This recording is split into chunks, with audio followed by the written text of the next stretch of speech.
ಹಾಸನದಲ್ಲಿ ಬಗೆಹರಿತಾನೇ ಇಲ್ಲ ಪ್ರೀತಂ ಗೌಡ ಮತ್ತು ಜೆಡಿಎಸ್ನವರ ಶೀತಲ ಸಮರ. ಬಿಜೆಪಿಯ ಮಾಧ್ಯಮ ವಕ್ತಾರ ಐನೆಟ್ ವಿಜಯ್ ಸೇರಿದಂತೆ 30ಕ್ಕೂ ಹೆಚ್ಚು ಯುವಕರ ಗುಂಪಿನ ಮೇಲೆ ಏಕಾಏಕಿ ದಾಳಿಯಾಗಿದೆ.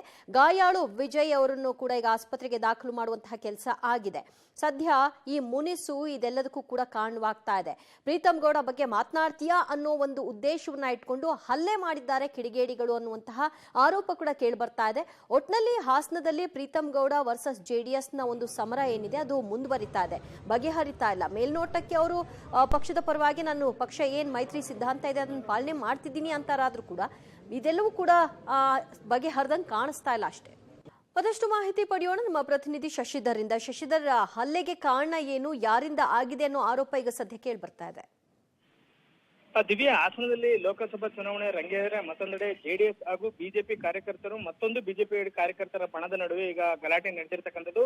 ಏನು ಹಲ್ಲೆಗೆ ಒಳಗಾಗಿರ್ತಕ್ಕಂಥ ಐನೆಟ್ ವಿಜಯ್ ಕುಮಾರ್ ಏನಿದ್ರು ಪ್ರೀತಂ ಗೌಡರ ವಿರೋಧ ನಡುವೆ ಮೊಟ್ಟ ಮೊದಲು ಅವರು ಪ್ರಜ್ವಲ್ ರೇವಣ್ಣ ಅವರಿಗೆ ಬೆಂಬಲವನ್ನು ಸೂಚಿಸಿದ್ರು. ಅಲ್ಲದೆ ಪ್ರಮುಖ ಬಿಜೆಪಿ ಮುಖಂಡರು RSS ಏನು ಹಿನ್ನೆಲೆ ಇರ್ತಾರೆ ಅವರ ಮನೆಗೆ ಪ್ರಜ್ವಲ್ ರೇವಣ್ಣ ಅವರನ್ನ ಕರೆದುಕೊಂಡು ಹೋಗಿ ಅವರನ್ನ ಭೇಟಿ ಮಾಡಿಸಿ ಮುಖಾಮುಖಿ ಮಾತುಕತೆಯನ್ನು ಸಹ ನಡೆಸಿದ್ರು. ಇದರಿಂದ ಎಲ್ಲೋ ಒಂದು ಕಡೆ ಕೆಲವು ಬಿಜೆಪಿ ಏನು ಪ್ರೀತಂ ಗೌಡರು ಬೆಂಬಲ ಇರುವ ಇತರಿಗೆ ಅಸಮಾಧಾನ ಉಂಟಾಗಿತ್ತು.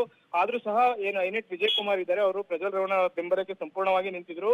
ಈ ಹಿನ್ನೆಲೆಯಲ್ಲಿ ಇಂದು ಏಕಾಏಕಿ 30ರಿಂದ 40 ಜನ ಅವರಿರ್ತಕ್ಕಂಥ ಐನೆಟ್ ಅಂಗಡಿ ಮೇಲೆ ದಾಳಿಯನ್ನ ಮಾಡ್ತಾರೆ. ಏಕಾಏಕಿ ಅಲ್ಲಿದ್ದಂತಹ 3 ಜನರ ಮೇಲೆ ಹಲ್ಲೆಯನ್ನ ಮಾಡ್ತಾರೆ. ಐನೆಟ್ ವಿಜಯ್ ಕುಮಾರ್ ಹಾಗೂ ಸಂದೇಶ್ ಹಾಗೂ ಪ್ರಮೋದ್ ಮೂವರು ಸಹ ತೀವ್ರವಾಗಿ ಗಾಯಗೊಳ್ತಾರೆ. ಅಲ್ಲದೆ ಇಡೀ ಅಂಗಡಿಯನ್ನ ಪುಡಿ ಪುಡಿ ಮಾಡಿರ್ತಕ್ಕಂಥದ್ದು.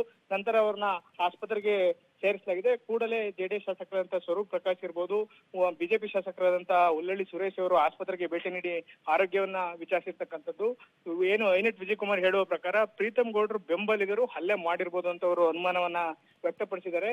ಯಾಕೆ ಅಂದ್ರೆ ಅವರು ಪ್ರೀತಂ ಗೌಡರು ಬೆಂಬಲ ಸೂಚಿಸುವ ಮೊದಲೇ ಪ್ರಜ್ವಲ್ ರೇವಣ್ಣ ಅವರು ಅವ್ರ ಮನೆಗೆ ತೆರಳಿರ್ತಾರೆ. ಆ ನಂತರದಲ್ಲಿ ಸಾಕಷ್ಟು ಏನು ಬಿಜೆಪಿ ಮುಖಂಡರನ್ನ ಭೇಟಿಯನ್ನು ಸಹ ಪ್ರಜ್ವಲ್ ರೇವಣ್ಣ ಕರ್ಕೊಂಡೋಗಿ ಮಾಡ್ತಿರ್ತಾರೆ. ಈ ಹಿನ್ನೆಲೆಯಲ್ಲಿ ದಾಳಿ ನಡೆದಿದೆ ಅಂತ ಒಂದು ಅನುಮಾನವನ್ನು ಅವರು ವ್ಯಕ್ತಪಡಿಸಿರ್ತಕ್ಕಂಥದ್ದು. ಈಗ ಅವರು ಪೊಲೀಸ್ ಠಾಣೆಗೆ ದೂರನ್ನ ನೀಡಿರ್ತಕ್ಕಂಥದ್ದು. FIR ದಾಖಲಿಸಿಕೊಂಡ ನಂತರ ಪೊಲೀಸರು ತನಿಖೆಯನ್ನ ಆರಂಭಿಸ್ತಾ ಇರ್ತಕ್ಕಂಥದ್ದು. ಈಗ ಉಲ್ಲಳ್ಳಿ ಸುರೇಶ್ ಅವರು ಸಹ ಏನು ಐನೆಟ್ ವಿಜಯ್ ಕುಮಾರ್ ಮೇಲೆ ದಾಳಿ ಆಗಿದ್ದನ್ನ ತೀವ್ರವಾಗಿ ಖಂಡನೆ ಮಾಡಿರ್ತಕ್ಕಂಥದ್ದು. ಅಲ್ಲದೆ ಜಿಲ್ಲಾಧಿಕಾರಿಗಳಿಗೂ ಭೇಟಿ ಮಾಡಿ ಈಗ ದೂರನ್ನು ಸಲ್ಲಿಸಲು ಜೆಡಿಎಸ್ ಶಾಸಕ ಸ್ವರೂಪ್ ಪ್ರಕಾಶ್ ಹಾಗೂ ಉಲ್ಲಳ್ಳಿ ಸುರೇಶ್ ಮುಂದಾಗಿರ್ತಕ್ಕಂಥದ್ದು. ಇದರಿಂದ ಯಾರೇ ಪ್ರಭಾವಿಗಳಿದ್ರು ಯಾರೇ ಇದ್ರು ಅವ್ರ ಮೇಲೆ ಸೂಕ್ತ ಕ್ರಮವನ್ನ ಕೈಗೊಳ್ಳಬೇಕು ಅಂತ ಹೇಳಿ ಒತ್ತಾಯವನ್ನ ಮಾಡಿರ್ತಕ್ಕಂಥದ್ದು. ದಿವ್ಯಾ, ಇಲ್ಲಿವರೆಗೂ ಯಾರನ್ನು ಬಂಧನ ಮಾಡಿಲ್ವಾ ಹೇಗೆ ಶಶಿಧರ್? ಇದುವರೆಗೂ ಯಾರನ್ನು ಬಂಧನ ಮಾಡಿಲ್ಲ. ಯಾಕಂದ್ರೆ ಐನೆಟ್ ವಿಜಯ್ ಕುಮಾರ್ ಹೇಳುವ ಪ್ರಕಾರ ಪ್ರೀತಂ ಗೌಡರ ಬೆಂಬಲಿಗರಿಂದಲೇ ಹಲ್ಲೆ ಆಗಿದೆ ಅಂತ ಹೇಳಿ ಅವರು ಆರೋಪವನ್ನ ಮಾಡಿರ್ತಕ್ಕಂಥದ್ದು. ಹಾಗಾಗಿ ಯಾರು ಹಲ್ಲೆಯನ್ನ ಮಾಡಿದ್ರೆ ಅಲ್ಲಿರ್ತಕ್ಕಂಥ CCTVಯಲ್ಲಿ ಪರಿಶೀಲನೆಯನ್ನ ನಡೆಸಿದ್ರೆ CCTVಯಲ್ಲಿ ಆ ಅಂಗಡಿಗೆ ಬಂದು ದಾಳಿ ಮಾಡತಕ್ಕಂತ ಚಲನವಲನಗಳು ಪತ್ತೆ ಆಗಿದೆ. ಅದನ್ನ ದೂರನ್ನ ಆಧರಿಸಿ ಈಗ ತನಿಖೆ ನಡೆಸಿದ್ರೆ ಯಾರು ಹಲ್ಲೆ ಮಾಡಿದ್ರು ಅನ್ನೋದ್ರ ಬಗ್ಗೆ ತನಿಖೆ ನಡೆದ ನಂತರ ಪ್ರೀತಂ ಗೌಡರು ಬೆಂಬಲಿಗರೇ ಹಲ್ಲೆ ಮಾಡಿದ್ರು ಅಥವಾ ಬೇರೆ ಯಾರಾದ್ರೂ ದುರುದ್ದೇಶದಿಂದ ಹಲ್ಲೆ ಮಾಡಿ ಪ್ರೀತಂ ಗೌಡರು ಹೆಸರು ತರಲಿಕ್ಕೆ ಈ ಪ್ರಯತ್ನವನ್ನ ಪಟ್ಟರೆ ಎಲ್ಲವೂ ಸಹ ತನಿಖೆ ನಂತರದ ಸತ್ಯಾಸತ್ಯತೆ ಬಯಲಾಗಬೇಕಿದೆ. ಈಗ ದೂರನ್ನ ನೀಡೋದ್ರಿಂದ FIR ಅನ್ನ ಪೊಲೀಸರು ದಾಖಲಿಸಿಕೊಳ್ತಾ ಇದ್ದಾರೆ. KR ಬಡಾವಣೆ ಸ್ಟೇಷನ್ ಏನಿದೆ ಅದರ ವ್ಯಾಪ್ತಿಯಲ್ಲಿ ಘಟನೆ ನಡೆದಿರ್ತಕ್ಕಂಥದ್ದು.